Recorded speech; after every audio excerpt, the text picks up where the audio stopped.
Bonjour à tous et bienvenue aux vidéos de l'Écomarché d'octobre, une revue mensuelle de l'actualité dans le secteur des grains. Le rapport de l'OSDA a été légèrement haussier pour le maïs et neutre pour le soya et le blé.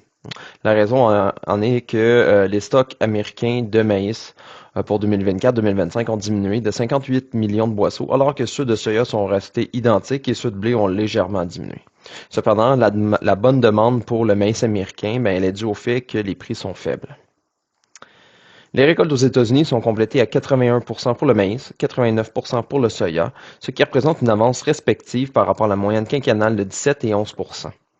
Les semis de blé d'automne sont complétés à 80%, alors que la moyenne des 5 dernières années se situe plutôt à 84%. La condition de bonne à excellente du blé d'automne est de 38%, ce qui est très faible. Cela est dû au fait qu'il a manqué beaucoup d'eau dans le Midwest américain. Pour une troisième année consécutive, le faible niveau d'eau du Mississippi est préoccupant. Cependant, la situation n'est pas aussi dramatique que celle des 2 dernières années. Cela contraint les transporteurs à réduire de 27% le volume de grains transportés par barge, augmentant ainsi les frais de transport de 55% par rapport à la moyenne des 5 dernières années. Les ventes de grains à l'exportation aux États-Unis ont fortement augmenté en octobre en raison des craintes d'une victoire de Donald Trump aux élections américaines de novembre prochain, tandis que les exportations sont un peu plus lentes. Par rapport à l'an passé, les ventes de l'année récolte en cours sont en avance de 41% pour le maïs, 13% pour le soya et de 22% pour le blé. Les achats de soya américains par la Chine se sont fortement accrus. Selon les déclarations quotidiennes de vente de plus de 100 000 tonnes par l'USDA, la Chine a acheté au moins 791 000 tonnes de soya en octobre, ou 2,65 millions de tonnes si on inclut le soya qui était pour destination inconnue.